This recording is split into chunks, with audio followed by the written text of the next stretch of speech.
Students of CBSE board class 10th and class 12 कैसे हैं आप सब बच्चों। एग्जाम्स हो गए हैं, 10th वालों के हो रहे हैं, 12th वालों के थोड़े थोड़े बचे हुए हैं। कुछ इंपॉर्टेंट अपडेट्स हैं regarding your copy checking and your results. तो वही जो अपडेट्स हैं वो आपको देने के लिए भी वीडियो बनाई है।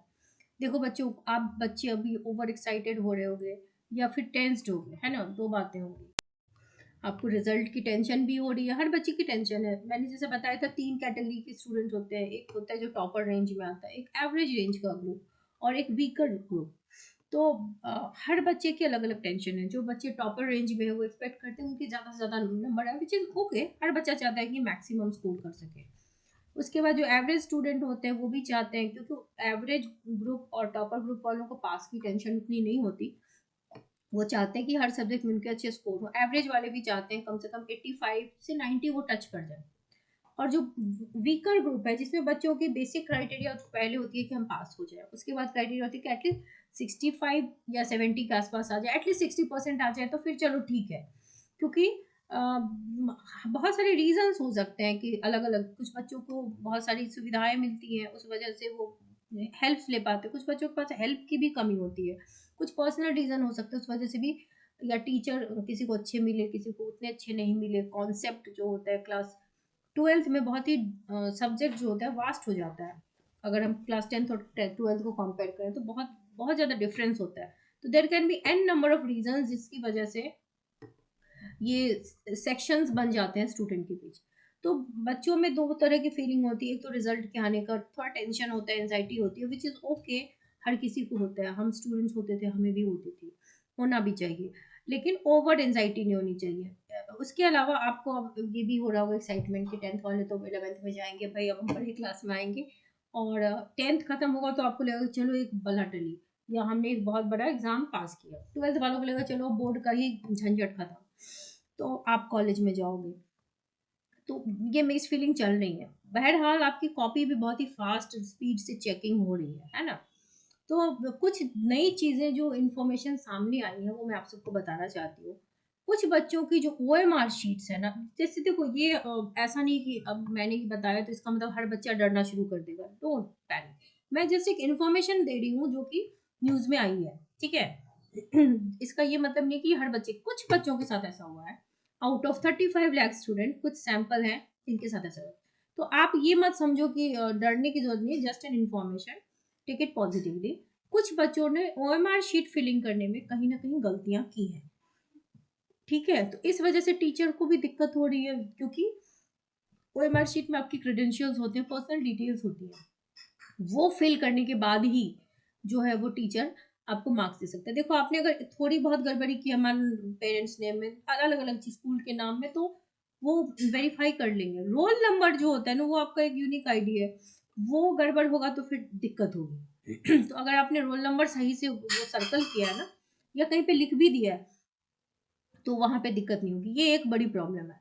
और दूसरी प्रॉब्लम है फ्लाइंग स्टूडेंट्स की, यानी कि कुछ ऐसे स्टूडेंट्स मिले 50,000 की रेंज में, ऐसे बच्चे हैं जो कि स्कूल अटेंड नहीं किया था। अभी मैं आपको दिखाती हूँ कि क्या है ये। ये हिंदुस्तान न्यूज़पेपर के थ्रू हमें ये मिला है कि फ्लाइंग स्टूडेंट्स ऐसे बच्चों को कहते हैं जो क्लास अटेंड नहीं करते। तो ऐसे काफ़ी नंबर में मिले हैं बच्चे, CBSE ने ऐसे बच्चों को आइडेंटिफाई किया है। आप देख सकते हैं कि ज़्यादातर परीक्षार्थी स्टूडेंट जो थे वो वाइट कलर के यूनिफॉर्म में एग्जाम देने आए थे। परीक्षार्थी स्कूल का नाम, प्राचार्य, प्राचार्य मतलब जानते हैं प्रिंसिपल का नाम नहीं बता पा रहे थे, क्योंकि अभी वो किसी स्कूल के साथ एनरोल्ड नहीं थे। स्कूल के विषय वार शिक्षकों का नाम भी उन्हें पता नहीं था। तो अब अगर ऐसे बच्चे हैं, ठीक है, जो एग्जाम देने आ रहे हैं बट उनका आइडेंटिफिकेशन ही डाउट में है, तो अब CBSE चूंकि इनके नंबर भी अच्छे खासे हैं, ठीक है, बट ये वो बच्चे नहीं है जो एग्जाम का डर है या रिजल्ट का डर है। अब ये बच्चे हो सकते हैं कि ड्रॉपर्स हो, या फिर जिन बच्चों ने किसी मतलब अभी किसी कोचिंग में एग्जाम दे रहे हो, तैयारी कर रहे हो, जेई की, नीट की, CUET की, या पता नहीं किस चीज़ों की, लेकिन ये किसी स्कूल के साथ नहीं थी। लेकिन CBSE का तो पहला ही रूल है ना कि आप मतलब स्कूल के प्रिंसिपल से वेरीफाई करके अपना एडमिट कार्ड लेके आओगे, फिर वहां पर भी फिलिंग कराते हैं ये सारी इन्फॉर्मेशन। तो अब इनके साथ क्या किया जाएगा ये CBSE खुद ही डिसाइड करेगा, क्योंकि ये पकड़े तो गए हैं, ठीक है। ये दूसरी इन्फॉर्मेशन है। अब देखो OMR शीट तो हो गई, अब कुछ ऐसे भी बच्चे मिलते हैं जो ब्लैंक शीट छोड़ करके भी आए हैं, ठीक है। तो अब ये तीसरी प्रॉब्लम है कि अब ब्लैंक शीट अगर छोड़ी है ना, तो फिर टीचर्स के पास ऑप्शन नहीं होते। अगर आपको पता है कि आपने ब्लैंक शीट छोड़ी है, तो आप एग्ज़ाम की तैयारी कर लो, कंपार्टमेंट तो उस पेपर में आएगा, ठीक है? Which is okay. अगर ब्लैंक शीट गई है, मान लो कि कोई भी रीज़न हो, आपने नहीं पढ़ा, पढ़ नहीं पाए, बीमार थे, there can be a number of reasons. तो इन दैट केस उसमें डरने, दुखी होने की ज़रूरत नहीं है। नहीं पढ़ा तो नहीं पास किया, विच इज़ ओके, पढ़ोगे पास हो जाओगे। तो आप तैयारी शुरू कर दो। अभी एग्ज़ाम जो होगा वो फॉर्म फिलअप, मैंने कल वीडियो बनाई थी इम्प्रूवमेंट एग्ज़ाम की रिगार्डिंग भी बनाई थी, कंपार्टमेंट की रिगार्डिंग भी बनाई थी, क्योंकि बहुत से डाउट्स होते हैं आपके, उसको मैं ऐसे क्लियर नहीं कर पाती। तो आपको फिर अभी कोई डाउट हो तो आप कमेंट सेक्शन में लिखिए, अगर ट्राई की मैं फिर से कोई वीडियो बनाऊँ।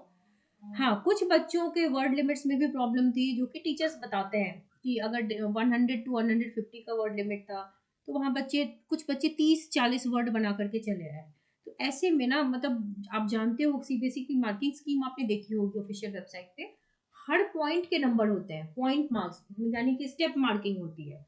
तो आपने अगर स्टेप मिस किया तो it is very difficult for teacher to give you full marks. मान लो 5 मार्क्स का क्वेश्चन है, आपने अगर 30 वर्ड्स में लिखे हैं, तो हाउ कैन यू एक्सपेक्ट कि आपको पूरे नंबर देगा टीचर? हाँ, वो टीचर फिर भी देगा अगर उनको लगेगा कि आप पास नहीं हो पा रहे हैं। तो वहाँ पर वो थोड़े बहुत जो अटेम्प्ट आपने लिए हैं, उसकी वजह से आपको ग्रेस मार्क्स मिल जाएंगे। ठीक है, तो ये कुछ प्रॉब्लम्स आई हैं, क्योंकि सीबीएसई को वर्ड लिमिट का ध्यान पसंद है, डायग्राम दो, ग्राफ बनाओ, पॉइंट वाइज आंसर लिखो।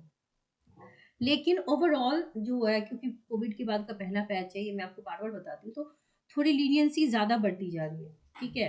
क्लास 10th और क्लास 12 दोनों में ही 10th के लिए थोड़ी ज़्यादा होती है। थ्योरी और प्रैक्टिकल मिला करके आपको 33 लाना होता है। 12th वालों को थ्योरी में अलग और प्रैक्टिकल में अलग लाना होता है। हालाँकि कुछ सेट्स जो थे बच्चों के डिफ़िकल्ट आए थे, तो वहाँ पर मॉडरेशन पॉलिसी भी है सीबीएसई के वेबसाइट पे। ग्रेस मार्क्स सीबीएसई के वेबसाइट पे नहीं मिलेगा। इसके अलावा अटेम्प्ट के नंबर, स्टेप मार्किंग, मॉडरेशन, ये तो सीबीएसई के वेबसाइट पे है, आप मार्किंग स्कीम में भी देख सकते हैं। मॉडरेशन पॉलिसी आप जानते हैं क्या होता है? अगर सेट्स में वेरिएशन है, कोई सेट डिफिकल्ट है, बाकी इजी है, तो डिफिकल्ट वालों के नंबर जो है वो थोड़े लिबरल होते हैं। क्वेश्चन अगर गलत है, एम्बिगुअस है, मतलब क्लैरिटी नहीं है, तो वहाँ भी आपको नंबर मिल जाते हैं। तो ये सब मॉडरेशन पॉलिसी के फायदे हैं। और डरने की इसलिए भी जरूरत नहीं है कि आपने लिखा है, if you have taken attempts तो आप पास जरूर हो जाएंगे, ठीक है? क्योंकि देखो, हर क्वेश्चन में अगर आपने अटेम्प्ट लिया है, तो टीचर कुछ ना कुछ नंबर दे करके दे विल ट्राई हार्ड कि वो आपको पास कर दे। आप पास तभी नहीं होंगे अगर आपने कुछ नहीं लिखा है, या जो भी लिखा है पूरा गलत है, ठीक है? तो इन यही दो केसेस है जिसमें आपके पास होने पे डाउट्स है। अदरवाइज आपने अटेम्प्ट लिए, कुछ बच्चे लिखते हैं मैंने 22 नंबर का लिखा है, 23 नंबर का लिखा है, तो आप पास हो जाएंगे। आप क्यों नहीं पास होंगे? आप जरूर पास होंगे। कुछ अटेम्प्ट्स भी लिए होंगे इसके अलावा, टीचर विल ट्राई हार्ड या मेक श्योर कि आप पास हो। आप रिजल्ट्स देखो, पास्ट में कई बच्चों के आपको मिलेंगे जिनके मान लो कि बहुत ही कम नंबर थे, आप देखोगे उनको एग्जैक्ट पासिंग मार्क्स मिल रहा है 2-3 सब्जेक्ट में। तो ऐसा कैसे होता है कि एग्जैक्ट पासिंग मार्क्स मिलता है? ऐसा तो नहीं हो सकता कि उस बच्चे ने 33% ही लिखा हो। टीचर देते हैं ऐसे नंबर कि बच्चा फेल ना हो, उसका साल ना खराब हो। आपको जितनी चिंता है, उससे ज्यादा चिंता सीबीएसई बोर्ड करता है आपकी। टीचर्स भी लिबरल होते हैं, वो नहीं चाहते कोई बच्चा फेल हो। उनको क्या फायदा आपको फेल करा के, नहीं है ना? तो they will try hard. Result का वेट करो। आप अगर आपने नहीं लिखा है, तब आप ये एक्सपेक्टिंग कर सकते कि आप पास हो। लेकिन अगर आपने लिखा है, एफर्ट डाला है, तो यू विल पास, ठीक है?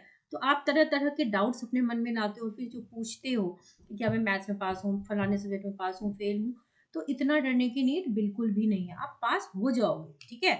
एडिशनल सब्जेक्ट का भी मैं बताऊं, तो जैसे अगर आप 10th में हो, 5 सब्जेक्ट हैं, तो हिंदी और इंग्लिश तो मैंडेट है, ठीक है? लेकिन इसके अलावा आपने अगर 5 के अलावा एक सब्जेक्ट जैसे आईटी लिया हुआ है, मान लो सपोज आईटी लिया हुआ है, तो अगर कोई मैथ्स में भी फेल होता है ना, तो अगर आईटी में पास है तो वो बच्चा फेल नहीं होगा। आप चेंज कर, मैथ्स, साइंस, सोशल साइंस, इन तीनों को आप चेंज कर सकते हो, ठीक है?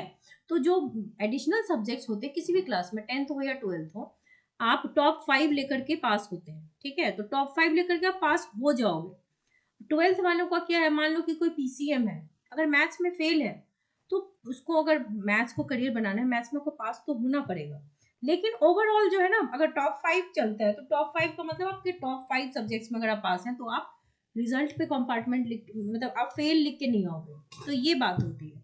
आई होप आपके कुछ 2 डाउट्स क्लियर हुए हों। फर्दर कोई डाउट्स हो तो do write in the comment section, and be positive, think positive, चीजें पॉजिटिव होंगी। Wish you all the very best.